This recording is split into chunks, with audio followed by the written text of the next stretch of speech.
दूषित ज्ञानवंतांच्या सभेत साधूंच्या मुखातून शब्द बाहेर पडले. काशीच्या ठिकाणी अघटित चालू आहे. काशीच्या ठिकाणी एक अयोग्य अशी घटना घडते. कारण काशी ही पुण्यमय भूमी असली तरी काशी ही या कृष्ण वैपायनाच्या नारायणाची आहे. पण नाही, त्याच काशीत भक्त आणि भक्त शिवनामस्मरण सुरू आहे.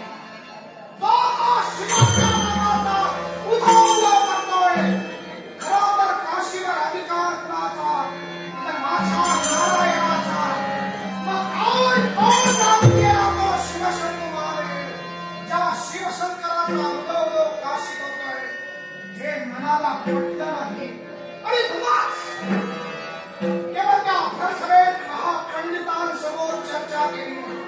पण जो तो म्हणतोय हे व्यास महर्षी तुमच्या बोलण्यात तथ्य आहे. आम्हालाही मान्य आहे की या विश्वात काशीवर भक्त अधिकार पहिला हा नारायणाचा होय. मग शिवशंकरांचा तिचा बहुमान होतोय. अर्थात यावर पर्याय एकच. या जर का गोष्टी जर का उलगडा करायचा असेल तर पर्याय एकच. काहीतरी ठोस काहीतरी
ही झिंडी कुठपर्यंत जाते?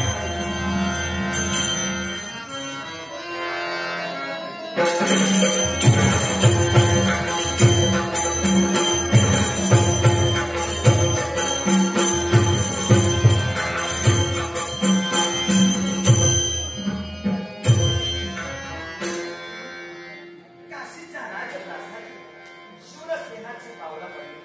अर्थात राजधानीला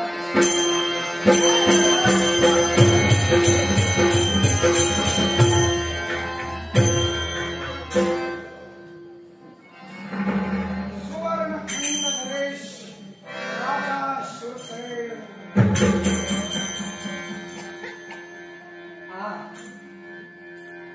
तीव्र तेजोमय मूर्ती राजा शूरसेनानं आपल्या उघड्या नेत्रानं पाहिली.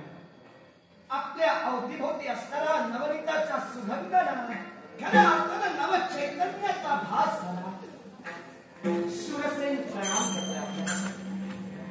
कल्याण असो. माझा नारायण तुझं कल्याण करेल. ओळख आहे का? आपल्या सर्वांकडे मी पाहिलं. या ब्रह्मतत्वासमोर मी नतमस्तक झालो. पण आपली ओळखी आम्हाला नाही. बोला. ऋग्वेद, यजुर्वेद, अथर्ववेद आणि सामवेद 4 वेद या विश्वात निर्माण झाले त्या विधात्याच्या चतुर्मुख कमलापासून. वैकुंठीच्या नारायणाच्या नाभिकमलातून ब्रह्मदेवांचा जन्म झाला. जन्माला येता क्षणी कमळाच्या देठातून कमळातून ते बाहेर आले आणि विश्व शोधू लागले. पूर्व दिशेला पाहिलं, खाली पाहिलं, उजव्या बाजूला पाहिलं, डाव्या बाजूला पाहिलं. अखेर 4 शिरकमला निर्माण झाली. ज्यात 4 शिरकमलापासून 4 वेदांची निर्मिती झाली. वेद गुप्त होते पण त्याच वेदांचा विस्तार ज्यानं केला. खंडन म्हटलं तर शब्द अयोग्य ठरेल, पण विभाजन म्हटलं तर शब्द रास्त ठरेल. तेच कृष्ण द्वैपायन व्यास.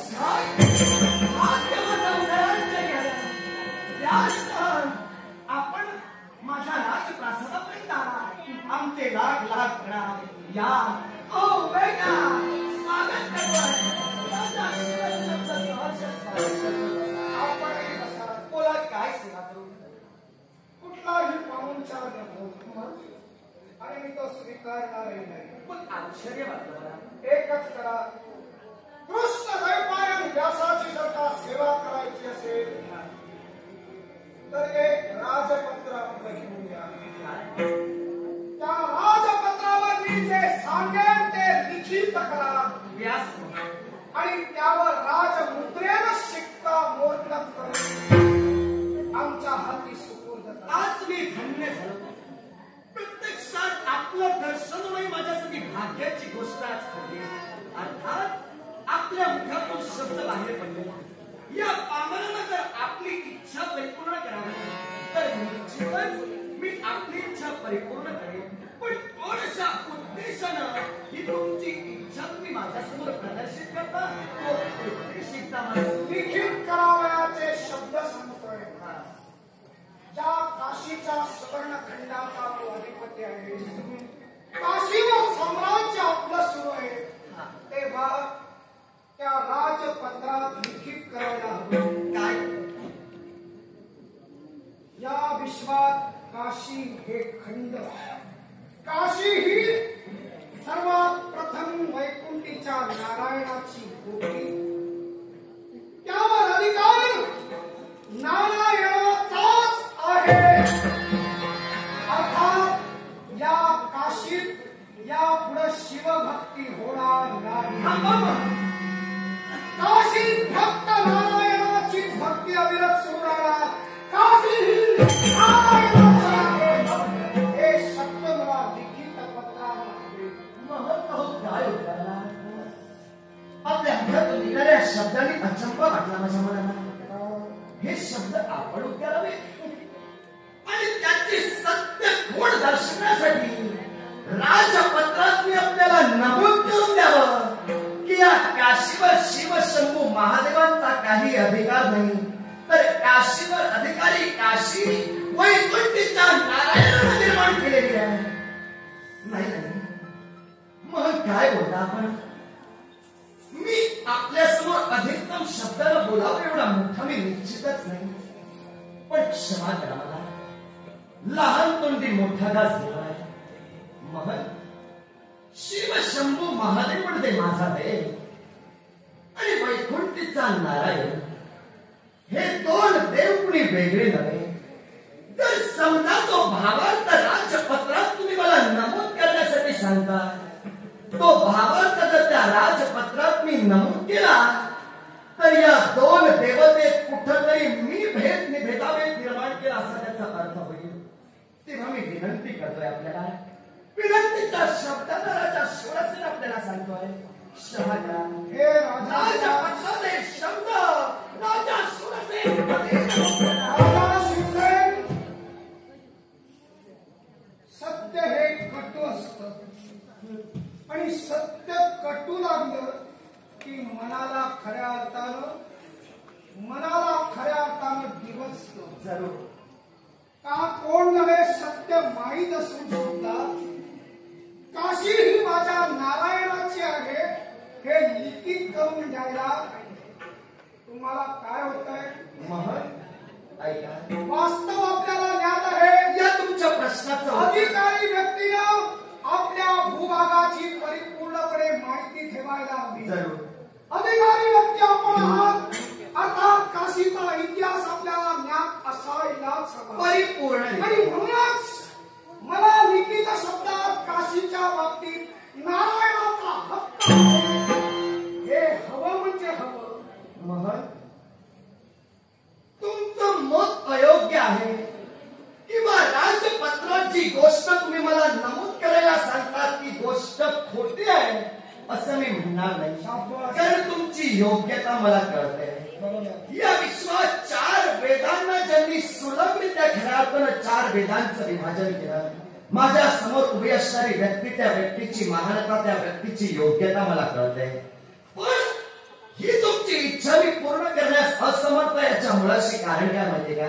आपण बोललात की सत्य हे नेहमी कटू असतं, पण सत्य कटू जरी असलं तरी या माझ्या काशीचं चहूबाजूला आपण निरीक्षण करा.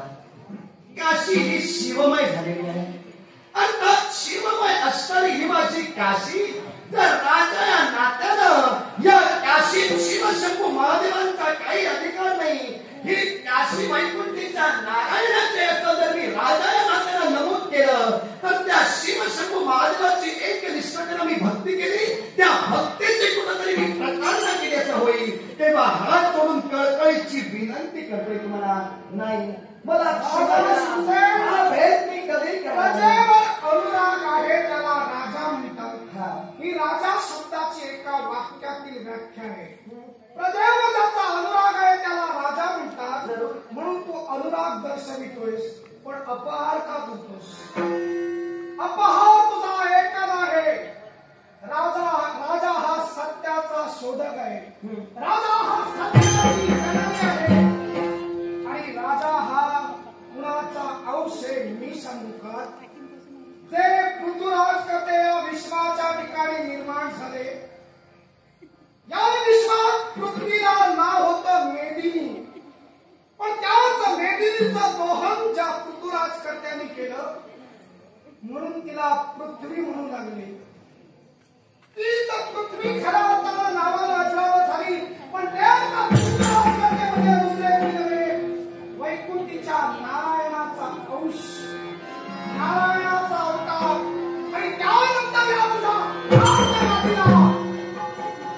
नारायणाची गादी म्हणू लागले. मग नारायणाच्या गादीवर बसणारा राजा हो, वैकुंठीचा नारायण हो.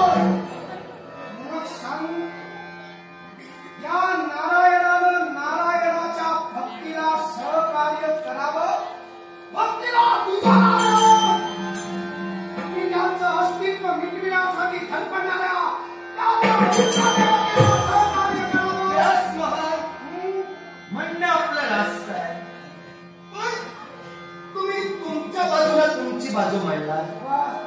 मी वास्तवात जगणारा एक सर्वसामान्य माणूस आहे.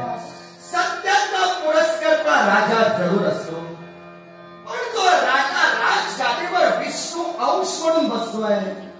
त्या विष्णू अंश असणाऱ्या राजानं शिव नामस्मरण, शिव भक्ती आजपर्यंत खेळताना निर्मळ मनानं केलेली आहे. मग विष्णू अंश असणारा राजा शिवात आणि विष्णूत भेदाभेद न मानता शिवोपासनावर निर्मळ मनानं करतो, तर व्यास महन ती शिव उपासना तुम्ही खोटी कशी काय माझी ठरविता? मी शिव उपासना खोटी ठरवित नाही. म्हणूनच मी म्हणतोय माझी काशी शिवमय झालेली आहे. अर्थात शिवमय असणाऱ्या काशीवर मी तरी सांगेन शिव शंभू महादेवांचंच राज्य आहे. तेव्हा मी पुन्हा पुन्हा विनंती करतोय, माझ्या भक्तीशी मला प्रतारणा करायची नाही. तेव्हा तुमची इच्छा राजा शिवसेन कधी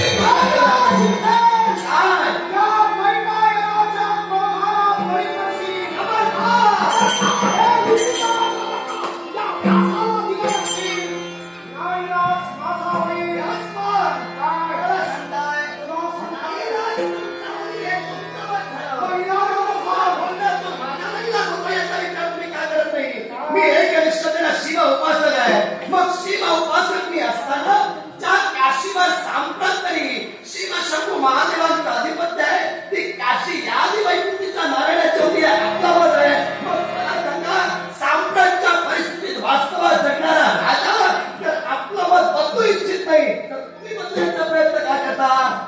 तुमच्यामुळे जागा कुणाच्याही ताब्यात जात आहे. अधिकार क्षेत्राचा अधिकारी व्यक्ती जर का अशा गोष्टींचा योग्य विचार करू शकत नसेल ना, तर कुणाच्याही या मालकीच्या गोष्टी कुणाच्याही मालकीच्या होतील. ज्या नारायणाच्या मालकीची, नारायणाच्या अधिकाराची काशी मी सांगतोय, ती एक जर का न्यायप्रविष्ट राजा शिवशंकराची नाही हे लिखित करून देऊ शकत नाही, तर भविष्यात याचा अधिकारी म्हणजे शिवनारायण. मी तुम्हाला थेट सांगेन. काय सांगशील? सांप्रतची परिस्थिती पाहता या काशीचा अधिकारी माझा शिव आहे. तेव्हा या आधी कोण होता हे मी बोलणार नाही. जी गोष्ट मी राजपत्रात मला लिखित करण्यासाठी पुन्हा पुन्हा सूचित करतात, ती गोष्ट मी कधी लिखित करणार नाही. दुसरी गोष्ट, व्यास महन ज्या नारायणाची थोरवी तुम्ही सांगता, त्या नारायणावर या शिवशंभू महादेवांच्या आधी नारायणाचं काशीवर वर्चस्व आहे, अधिपत्य असं जर तुम्ही म्हणता, तर मला सांगा नारायणावर अधिपत्य कुणाचं आहे? तू सांग तुझं. आता ते जर मीच सांगावं तर व्यास महन ऐका. एक लक्षात ठेव, काय? तुझ्या समोर वेदांचं खंडन केलेला महर्षी आहे. आणि म्हणूनच मला विचारू नको. मी व्यास महंत म्हणूनच मला हात दिलेले आहे. वेदांचं खंडन केल्यानंतर, विभाजन केल्यानंतर त्यातील अर्थात जनमानसाला खऱ्या अर्थानं ज्ञात व्हावा, त्यासाठी वेदांचं खंडन केलं. माझ्या शिष्य परिवाराबाबत तुला ऐकून कल्पना असेल. शिवाय अथर्व, ऋग्वेद आणि सामवेदांचं बाजूला लावले. यजुर्वेदाबाबत ज्ञान असेल, कारण यजुर्वेद हा यज्ञ प्रेरणा देतो. या विश्वात यज्ञाधिकार मग अश्वमेध यज्ञ असू दे, वाजपेयी यज्ञ असू दे, अथवा राजसूय यज्ञ असू दे, याचा उच्चारण हा कोण करतोय? यजुर्वेद करतोय. ज्या यजुर्वेदाचा वापर तुम्ही आपल्या जीवनात करतात, त्या यजुर्वेदाला 2 शाखा निर्माण झाल्या. या कृष्ण वैपायनाचे शिष्य म्हणजे याज्ञवल्क्य. या याज्ञवल्क्याने शुक्ल यजुर्वेदाची निर्मिती केली. वेदांचे शिष्य म्हणजे वैशंपायन यांनी केवळ कृष्ण यजुर्वेदाची निर्मिती केली. त्या यजुर्वेदाच्या जीवावर तुझ्या राज्यात यज्ञ चालू आहे. तेव्हा मला बोलायला लावू नकोस. तू सांग, काशी ही नारायणाची नाही कशी? ऐका, मी तुम्हाला पुन्हा पुन्हा सांगेन, या विश्वाचा आदी पुरुष म्हणून त्या माझ्या शिवशंभू महादेवाकडे या विश्वाला पाहिलं. या शिवशंभू महादेवांचीच भक्ती मुळात वैकुंठीचा नारायण करतोय. अर्थात वैकुंठीच्या नारायणावरही शिवशंभू महादेवांचा अधिकार आहे. मग काशीवर जर तुम्ही म्हणतात वैकुंठीचा नारायणाचा अधिकार आहे, तर त्या वैकुंठीच्या नारायणावर ज्या शिवशंभू महादेवांचा अधिकार आहे, मग ती काशी शिवशंभू महादेवांची आहे. मी ठामरित्या सांगेन. सांग कशी ती. ऐका, या विश्वाच्या पाठीवर सुदर्शन चक्राच्या प्राप्तीसाठी वैकुंठीच्या नारायणानं शिवशंभू महादेवांची भक्ती केली होती. ही गोष्ट आपल्याला ज्ञातच असेल. मग वैकुंठीचा नारायण आपला देव सुद्धा शिव तत्व खऱ्या अर्थानं ओळखून शिव चरणाशी नतमस्तक होतो. मग त्या शिव तत्वाचा वैकुंठीच्या नारायणाचा भक्त अवैर कसा काय करतोय? मी अवेर केला तो काशी बाबत. कारण ज्या नारायणानं केवळ सुदर्शन प्राप्तीसाठी भक्ती केली तेव्हा सहस्र कमळ वाहिली होती. एक कमळ तुझ्या त्या शिवानं लपवून ठेवलं. परीक्षा होती ती. हा, तुम्ही काय करता? अंगाशी आलं की सक्त कसोटी परीक्षेला जबाबदार धरता. ते लपवून जाऊन बुजून ठेवलं तेव्हा नारायण आपला नेत्र कमळ दिला. त्या गोष्टी मला सांगतोय. मग या विश्वाच्या ठिकाणी ज्या ब्रह्मदेवांचं शिवकमल तुझ्या शिवानं तोडलं. खरं तर तुझ्या म्हणणार नाही, कारण माझा नारायणाचा अंश आहे. मला बोलणं सुद्धा योग्य वाटत नाही तुझ्याशी. ज्या नारायणाचा अंश तू आहेस त्या ब्रह्मदेवांचं शिवकमल त्या शिवशंकराने तोडलं. तेव्हा त्यातून एक कृत्य निर्माण झाली. ती कृत्य शिवशंकरांच्या मागे लागली. तेव्हा तुझा तो बैरागी शिवना या काशीत येऊन लपला. की नारायणाला काशीत ठेवायची संधी दिली. तेव्हा अनेक वर्ष झाली शिव काशीत लपून बसले, बाहेर पडत नाही. हा विचार प्रत्येकाला त्रासू लागला. तेव्हा माझ्या नारायणानं त्या कृत्यापर्यंत जाऊन समजूत काढली. सांग, शिवांच्या पिच्छा सोडण्यासाठी तुला काय देऊ? तेव्हा तिच्या मुखातून शब्द बाहेर पडले, 3.5 रक्तघट. उंटाच्या कानाला लागेल एवढा एक रक्ताचा घट. उंटाच्या बेटीला लागेल एवढा अर्धा रक्तघट. कानांच्या पाळीला लागेल असे 3 रक्तघट. बेटीला लागेल असा अर्धा रक्तघट. आता 3.5 रक्तघट देण्याचं वचन माझ्या नारायणानं दिलं. आणि याच नारायणानं एक रक्तघट पूर्ण केला तो कृतयुगात. तो सुद्धा कुणाच्या अवतारानं? भार्गव परशुराम या अवतारानं. रेणुका माता आणि जगदंबिकाची थंडी गेली. सहस्रार्जुनाची कृती म्हणूनच 21 वेळा पृथ्वी निःक्षत्रिय केली. दुसरा घट रक्ताचा परिपूर्ण केला तो राम अवतारानं. राम अवतारानं रावण सैन्याचा वध केला. आणि उंटाच्या कानाच्या पाळीला लागेल एवढा दुसरा घट त्या कृत्याला प्यायला दिला. आणि तिसरा रक्तघट सांप्रत द्रौपदीच्या बाबतीत घडलेल्या महाभारतीय घटनेनं परिपूर्ण केला. आणि राहता राहिलेला रक्तघट परिपूर्ण करणार तो माझा नारायण कुठल्या तरी वेगळ्या अवतारानं असेल. मग सांगा लागेल, जर 3.5 रक्तघट एवढा रक्तघट माझ्या नारायणानं तुमच्या शिवाची मुक्तता करण्यासाठी दिली, तर तुमचा शिवश्रेष्ठ तो माझा शिवश्रेष्ठ आहे. माझा शिव श्रेष्ठ आहे. आता कसा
शिवशंभू महादेवांनी विष प्राशन केलं म्हणून त्यांचं मोठेपण जर तुम्ही मान्य करत नाही, मग 3.5 रक्तघट तुमच्या देवाला म्हणते त्या लक्ष्मी कांताला त्या कृत्याला प्रेम करतो. वैकुंठीचा नारायण काय मोठा झाला.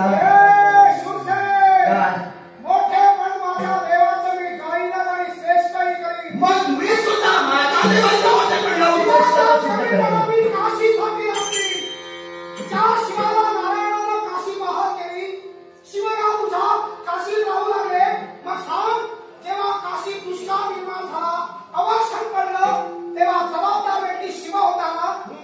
मग त्यावेळी शिवानं काशी सोडली आणि मंदराच्या पर्वतावर मंदराचलाची इच्छा पूर्ण करण्यासाठी गेला. तेव्हा शिव मंदराचलावर गेले, तेव्हा काशीचं रक्षण कोण करणारा प्रश्न निर्माण झाला.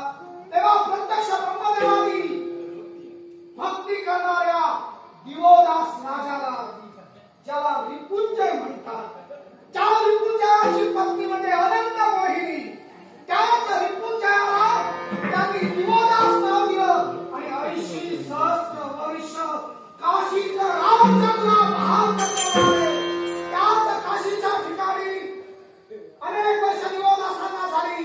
तुझ्या शिवाला काही जमेना, शिवाला विरह सहन काशीचा होईना, म्हणून शिवानं केलेला नाकाला सुरुवात केली. अरे त्या दिवोदासाची सत्ता बसवली नव्हे, तर त्याला छळ करण्यासाठी त्या तुझ्या शिवानं अरे अग्नीला सांगितलं, चल काशी सोड, काशी जाऊ नको, मला काशी द्यायचंय. तेव्हा दिवोदासाला धडा शिकवायचाय. तेव्हा अग्नी आपलं कार्य करण्याचं बंद करू लागला. अग्नी काशीतून निघून गेला. अरे राजा तू, अरे प्रजापालक राजा, त्या सर्व असणाऱ्या प्रजेला पंचपक्वानाचं सीजन केवळ जेवता येऊ लागलं नाही, कारण पंचपक्वानाचं भोजन शिजेल असं झालं. अरे अग्नी प्रज्वलित होईना, यज्ञयाग होईना. तेव्हा त्या दिवोदासानं सांगितलं, आणखी कोण देव शिल्लक राहिले, चला देव हो, या काशीतून निघून चला. आणि त्याच दिवोदासानं एकटा अष्टदिग्पाल म्हणून या विश्वात सूर्यनारायणाप्रमाणे प्रदीप्त झाला. अरे काशी सूर्यासारखा उजेड त्या दिवोदासानं पाहिला. अग्नी म्हणून स्वतः प्रविष्ट झाला आणि अग्नीच्या योगे करून सर्वांच्या मनोगता पूर्ण करू लागला. मग सांग, त्यावेळी त्याला बाहेर काढण्यासाठी नाना प्रकारचे प्रयत्न झाले. अरे नको नको ते प्रयत्न मला बोलायला का लाज वाटते, कारण या देवाने केलेला कुकर्म माझ्या नारायणाला नव्हे, शिवांना काशी हवी होती म्हणून नको नको ते गेले नाव टाकले. आणि अखेरच्या क्षणी केलं ते काय, त्या नारायणाला सांगितलं, आमच्या कटात सामील हो. त्या दिवोदासापर्यंत त्या गणपतीला एका ब्राह्मणाच्या रूपानं भविष्य सांगणारा म्हणून पाठविलं. आणि अगदी बरोबर 21 दिवसांनी केवळ तुझ्या ठिकाणी ब्राह्मण त्याला काशी रे म्हटलं. तो माझा नारायण त्या कटात फसला. त्या नारायणानं दिवोदासाकडून वचन घेतलं, ते सुद्धा ब्राह्मण रूपानं. तेव्हा दिवोदासानं सांगितलं, नारायणा, अरे मी तुला ओळखलं, या जगाचा परब्रह्म आहे, या काशीचा खरा अधिकारी आहे, ज्याचा अधिकार आहे त्याला काशी दिली जाणार. आणि म्हणून दिवोदासानं ब्राह्मण वैकुंठीच्या नारायणाला काशी बहाल केली. आणि तेव्हाच केवळ तो वैकुंठ मोक्षाला गेला.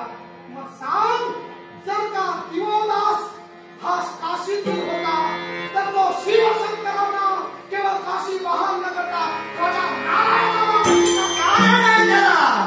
फार छान बोलला.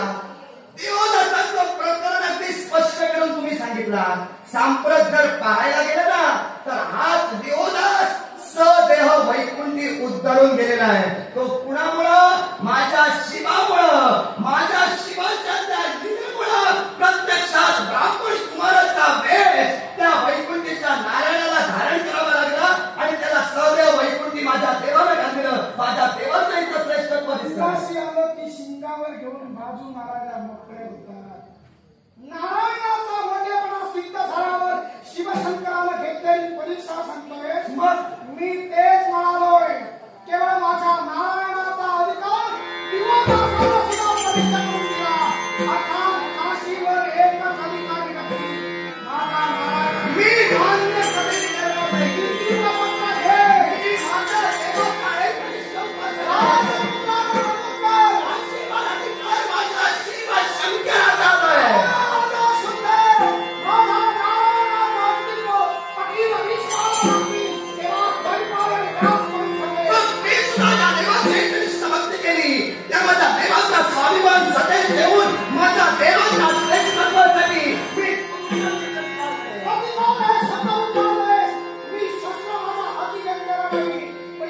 मामा